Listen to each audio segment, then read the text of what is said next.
मित्रांनो नमस्कार, जय महाराष्ट्र। मुंबईतून मोठी बातमी। उद्धव ठाकरेंच्या शिवसेनेचा सर्वात मोठा शानदार विजय। शिंदेगडाला बसली सर्वात मोठी धडकी। ठाकरेंच्या या विजयाने पहिल्यांदा मित्रांनो दिल्लीच्या तख्तावरती उद्धव ठाकरेंचा भगवा झेंडा। सविस्तर अपडेट बघूया। दिल्लीत पुन्हा एकदा मराठी माणूस अतिशय मोठ्या तख्तावरती चमकला।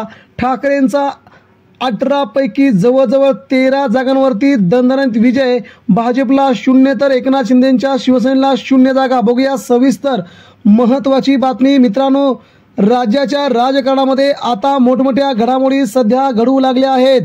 ठाकरे बंधूंची युती आणि महाराष्ट्रामध्ये चाललेलं सध्या सुप्रीम कोर्टातील शिंदेसेना उद्धव ठाकरेंच्या शिवसेनेचं जे राजकारण त्यावरती होणारी सुनवाई, या दृष्टीने होणाऱ्या संपूर्ण पदक्रिया, इकडे भाजपकडून शिंदेगड टार्गेट होत असतानाच शिंदेगडाला भाजपच्या नेत्यांकडून होत असलेली टीका टिप्पणी।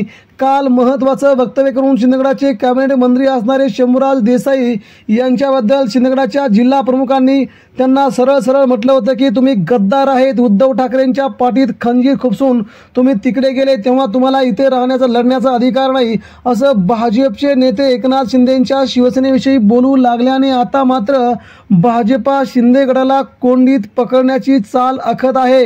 आणि यावेळी शिंदेगडाकडे कोणत्याही प्रकारचं उत्तर नाही, कारण की कालच उद्यान भवनाच्या बाहेर आपण जर पाहिलं तर एकनाथ शिंदे उद्धव ठाकरे येत असताना त्यांच्या नजरेला नजर देखील भिडू शकले नव्हते। म्हणजे ठाकरेंच्या नजरेला नजर भिडवणं देखील आता अशक्य असल्याचं यावरून पुन्हा सिद्ध होत आहे। मित्रांनो आपण जर एखादी चूक केली असेल, आपण जर काही केलं असेल तर आपण एखाद्या पक्षप्रमुखाच्या नजरेला नजर भिडू शकत नाही, हे पुन्हा एकदा सिद्ध झाले। म्हणजे उद्धव ठाकरे खरे होते, ठाकरेंचा न्याय सत्याचा होता, हे पुन्हा एकदा सिद्ध होते। आणि याच निवडणुका सध्या सुप्रीम कोर्टाच्या ठिकाणी म्हणजे दिल्ली या ठिकाणी मित्रांनो महाराष्ट्र रेल कामगार सेना शिवसेनेची महाराष्ट्रातील सर्वात मोठी संघटना आणि राज्याच्या बाहेर असणारी रेल कामगार सेना, यामध्ये उद्धव ठाकरेंच्या शिवसेनेला 13 जागांवरती मोठं यश मिळालंय। हा शिवसेनेचा दणदणीत विजय सध्या उद्धव ठाकरेंच्या शिवसेनेसाठी आगामी मुंबई आणि महाराष्ट्रातील निवडणुकांसाठी खूप मोठा धमाकेदार आहे। इथे भाजपला देखील 0 जागा मिळाल्या आणि इकडे शिंदेगडाला देखील 0 जागा मिळाल्यात।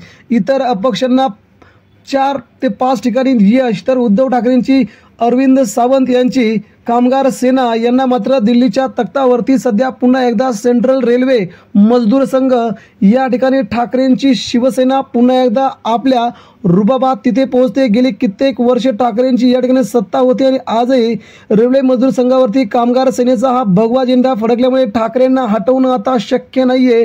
उद्धव ठाकरेंना संपवण्यासाठी, त्यांची शिवसेना संपवण्यासाठी भाजपने सर्वतोपरी प्रयत्न केले, मात्र ठाकरेंचा भगवा झेंडा उतरवणं आणि ठाकरे ब्रँड संपवणं हे भाजपला 7 जन्मात शक्य होणार नाही, असं उद्धव ठाकरेंनी पहिलेच म्हटलं होतं।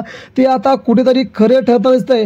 त्यामुळे महाराष्ट्राच्या राजकारणामधील सर्वात मोठी घडामोड म्हणजे देशाच्या राजकारणाकडे उद्धव ठाकरेंचं लक्ष असतानाच दिल्लीतून देखील ठाकरेंचा भगवा कोणी हलवू शकत नाही, हे पुन्हा एकदा सिद्ध होते। म्हणजे महाराष्ट्रात उद्धव ठाकरे भाजप शिंदेंना महागात पडतील। आगामी निवडणुकांमध्ये ठाकरेंचा झेंडा भगवा आपल्याला पाहायला मिळेल।